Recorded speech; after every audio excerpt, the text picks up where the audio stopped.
Assalamualaikum warahmatullahi wabarakatuh. Kembali lagi dalam channel Uncle Wira. Uncle kali ini akan membahas kembali SKB Cat Dosen.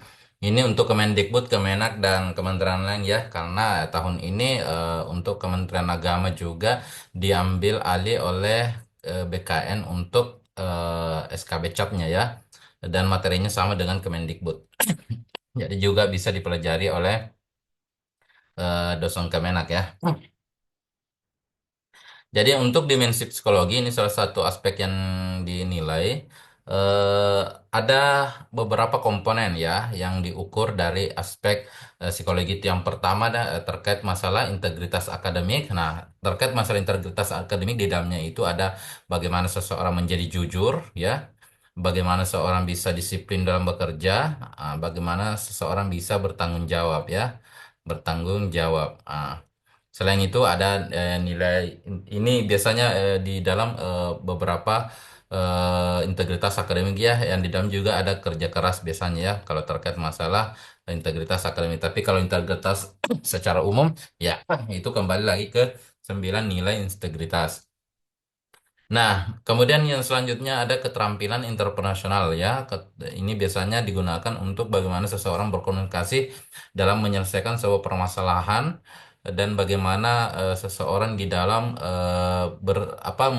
melakukan komunikasi terhadap rekan kerja, atasan atau bawahan. Itu artinya kemampuan interpersonal seseorang. Nah, intinya di sini adalah komunikasi ya. Nah, kemudian ada motivasi berprestasi. Biasanya motivasi berprestasi itu adalah kenapa seseorang di dalam bekerja selalu ada inovasi. Berarti ada eh, apa motivasinya untuk memberikan prestasi, memberikan ide, ya, memberikan ide ah, atau gagasan ya dan lain-lain ya. Nah, atau menunjukkan target tertentu. Kemudian ada belajar berkelanjutan. Belajar berkelanjutan biasanya adalah mengikuti seminar, itu contoh daripada belajar berkelanjutan. Pelatihan ya, pelatihan. Kemudian belajar mandiri. Kemudian eh, berdiskusi. Itu tentang terkait masalah ilmu atau pekerjaan yang akan targetan yang akan dicapai, itu artinya belajar berkelanjutan. Kemampuan sosial ini adalah bagaimana seseorang berinteraksi atau bersikap ya, interaksi atau bersikap dengan lingkungan sosialnya ya, termasuk lingkungan kerja ya, lingkungan sosial ataupun lingkungan kerjanya ya, gitu. Kemudian perilaku kolaboratif, bagaimana seseorang bisa bekerja di dalam tim ya. Nah, di sini bekerja di dalam tim,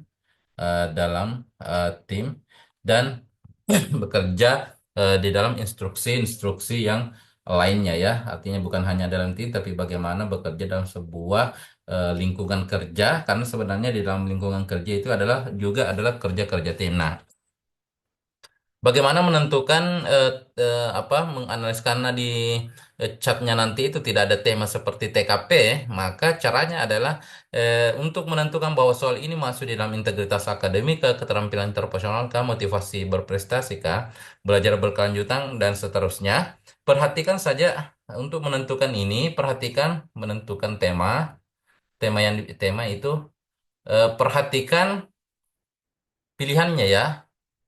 Oke, berarti perhatikan pilihan gandanya ya, pilihan gandanya. Nah, kemana pilihan gandanya, jawaban yang diarahkan oleh pilihan ganda, apakah mengarah ke integritas akademik, keterampilan interpersonal, motivasi kah, belajar berkelanjutan kah, atau kemampuan sosial kah, ataukah perilaku berkolaboratif.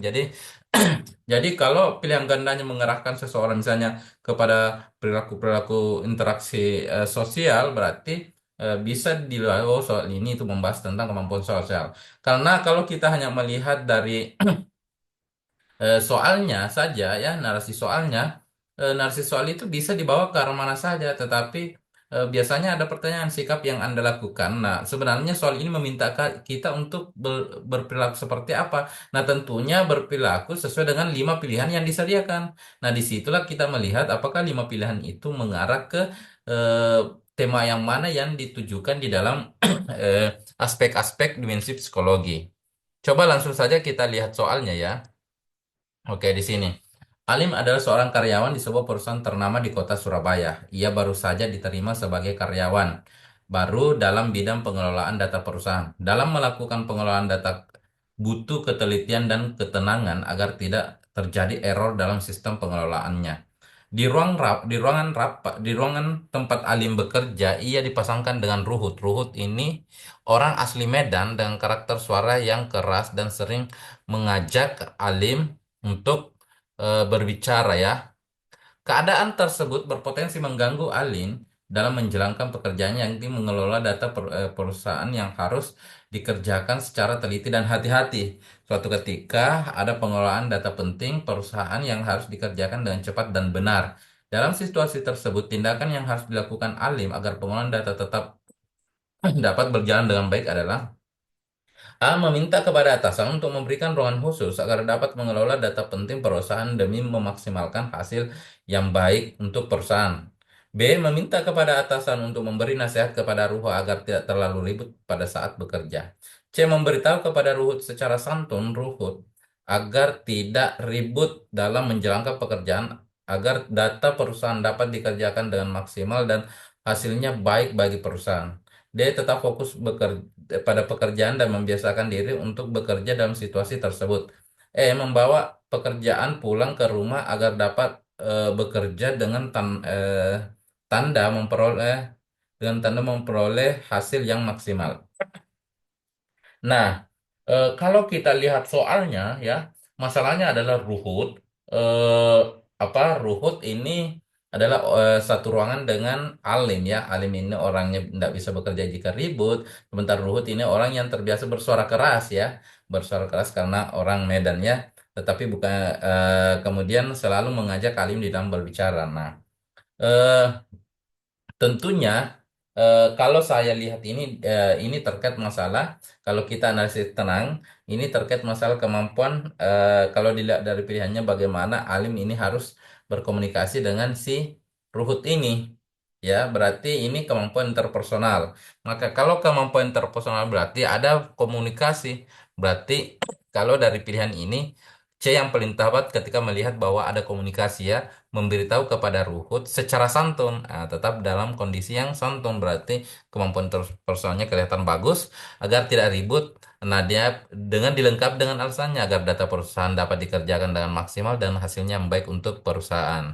Nah, Desi juga bagus ya, tetap fokus pada pekerjaan dan membiasakan diri untuk bekerja dalam situasi tersebut. Tetapi di sini suatu ketika pengolahan data perusahaan yang harus dikerjakan dengan cepat dan benar ya. Ini poinnya cepat dan benar. Dalam situasi tersebut tindakan yang harus dilakukan Alim ya ya tentunya juga fokus ya tetapi di sini kalau fokus pada pekerjaan dan membiasakan diri untuk bekerja dalam situasi tersebut. Nah, ini bertentangan dengan keadaan alim ya. Walaupun sebenarnya di dalam apa eh, di sementara di kisi-kisi dimensi psikologi itu tidak ada kemampuan adaptasi ya. Walaupun ada kemampuan sosial, tetapi itu lebih kepada interaksi. Tetapi kalau dilihat dari soalnya ini, dilihat daripada bunyi soalnya ya, narasinya itu juga sulit kita kaitkan dalam eh, interaksi sosial ya. Nah, kalau D ini sepertinya bisa kalau menurut Uncle sih 4 ya, tetapi teman-teman bisa menganalisis sendiri. Kalau Uncle sih lebih condong ini kemampuan interpersonal berdasarkan pilihan yang diberikan karena di A juga mengatakan meminta kepada atasan untuk diberi B, meminta kepada atasan untuk memberi nasihat, berarti meminta kepada atasan untuk berkomunikasi dengan si Ruhut. Berarti dua pilihan yang menunjukkan interpersonal, tetapi C itu lebih kepada interpersonal sih alim sendiri dan jika Anda sebagai alim ya, nah gitu. Berarti Anda harus tetap melakukan komunikasi secara santun ya untuk tidak menyinggung perasaan Ruhut dan Ruhut bisa bisa jadi bisa memahami keadaan tersebut ya.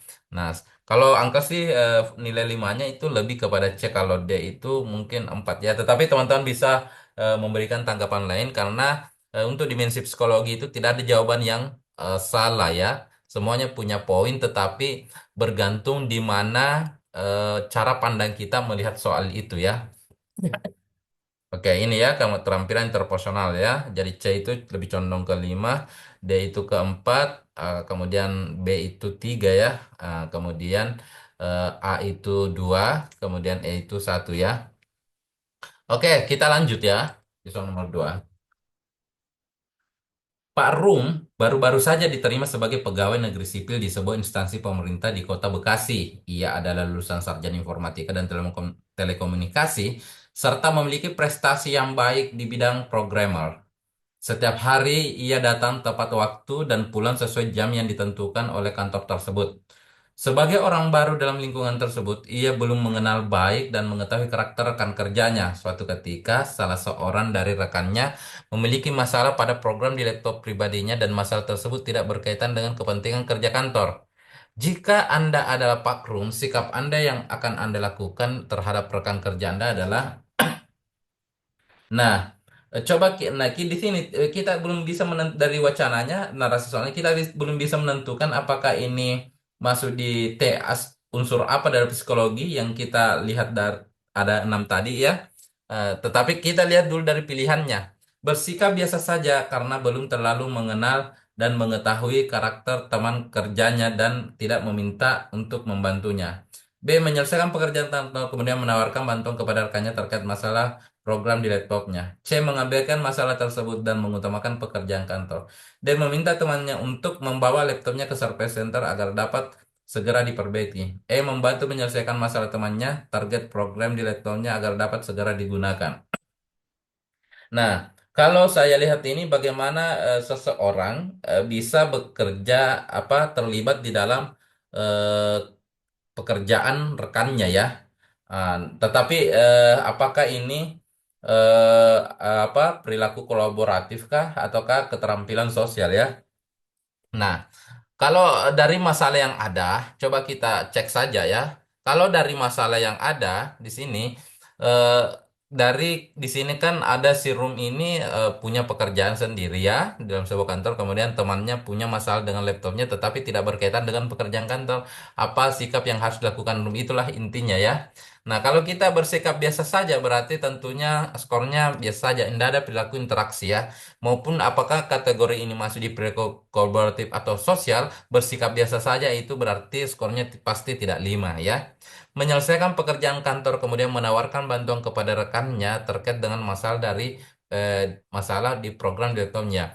Tentunya yang pertama kalian harus kerjakan pekerjaan kantor dulu harus selesai karena di soal tadi mengatakan tidak terlibat terkait masalah pekerjaan kantor ya.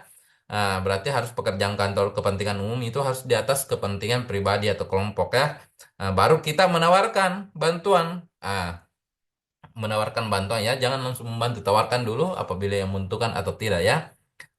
Kemudian mengabaikan masalah tersebut dan mengungkapkan pekerjaan kantor. Iya benar ya, tetapi kalau dilihat dari narasinya mengabaikan berarti tidak ada tindakan bersikap sosial ataukah sikap kolaboratif yang ditunjukkan oleh si Pak Rum ini ya.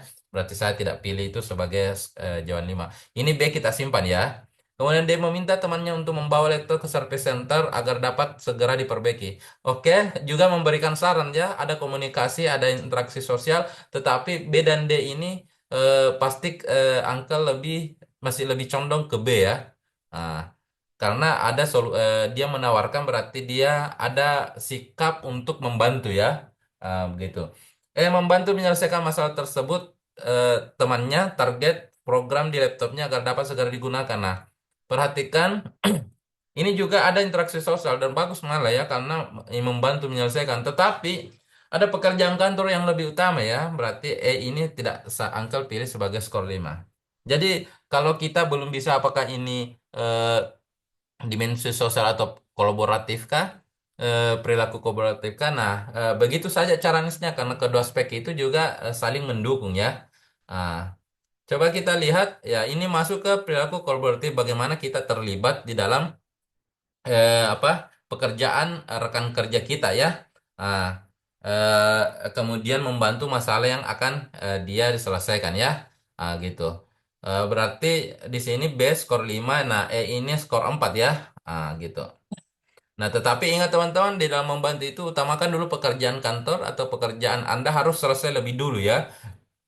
Jangan memberikan bantuan dan menimbulkan masalah bagi Anda atau pekerjaan Anda terbengkalai misalnya. Kemudian selanjutnya Oke, soal ketiga, Pak Herman diangkat menjadi pegawai negeri sipil sebagai perawat di Kabupaten Sorong. Rata-rata penduduk di sana beragama Nasrani, sementara Pak Herman sendiri beragama Islam. Setiap warga di lingkungan tempat bekerjanya memelihara babi, bahkan keluarga tempat Pak Herman tinggal juga memelihara babi.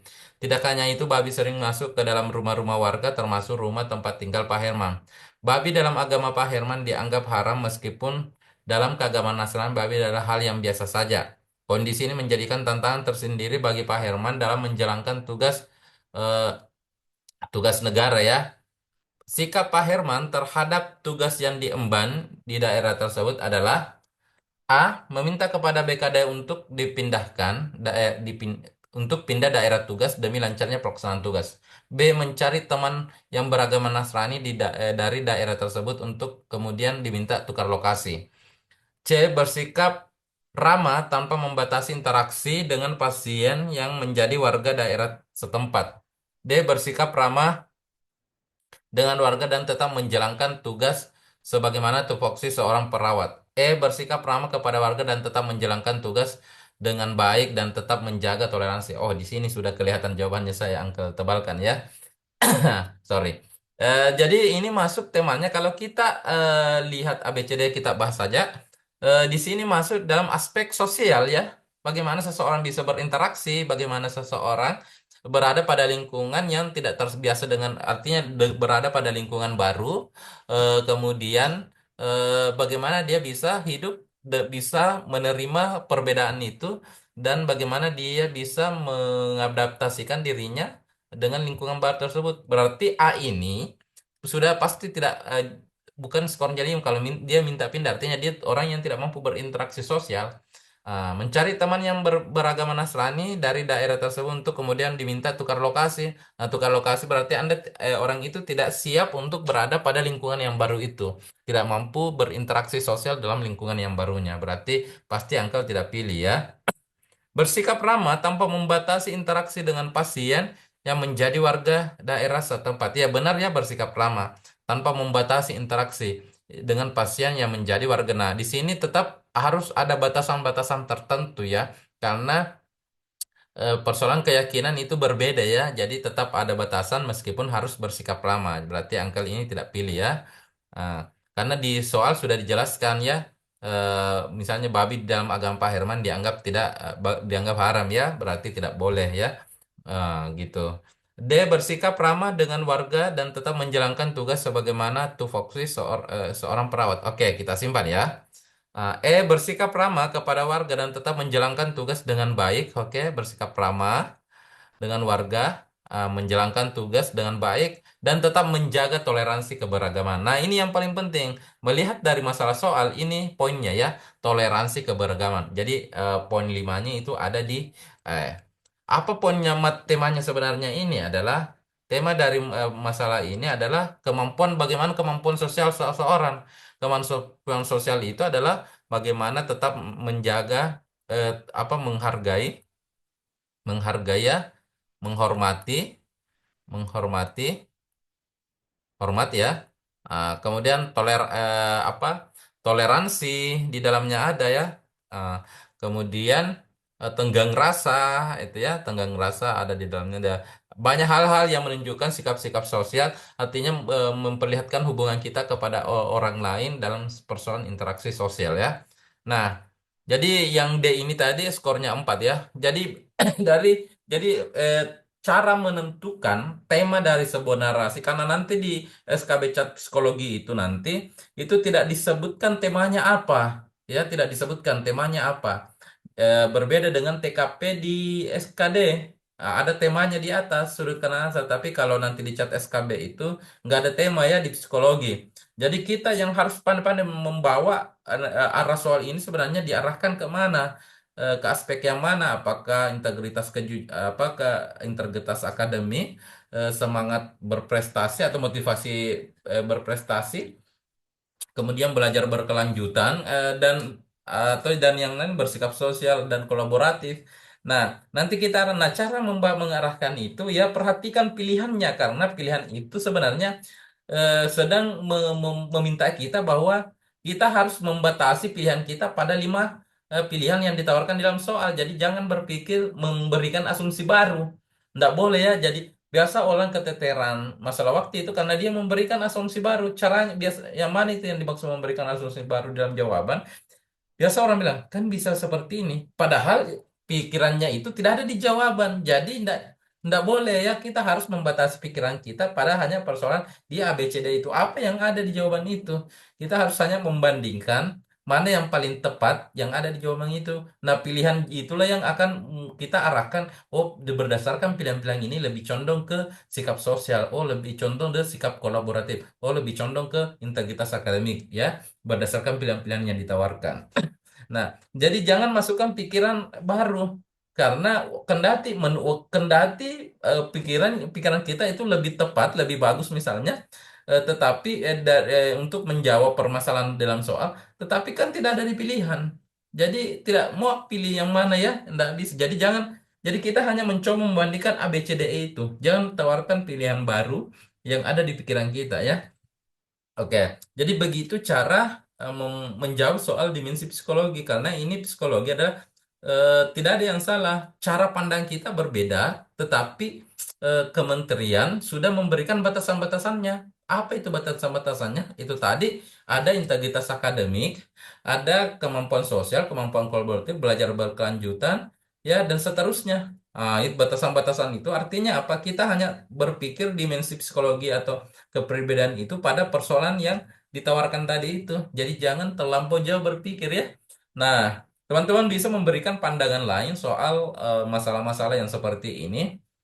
Yang penting intinya banyak berlatih, banyak mempelajari soal, semakin banyak mempelajari soal, potensi Anda untuk bisa memperoleh skor yang baik itu semakin besar ya. Ingat teman-teman, tidak ada yang bisa menghalangi teman-teman untuk menjadi ASN di tahun 2024 ini kecuali tiga perkara.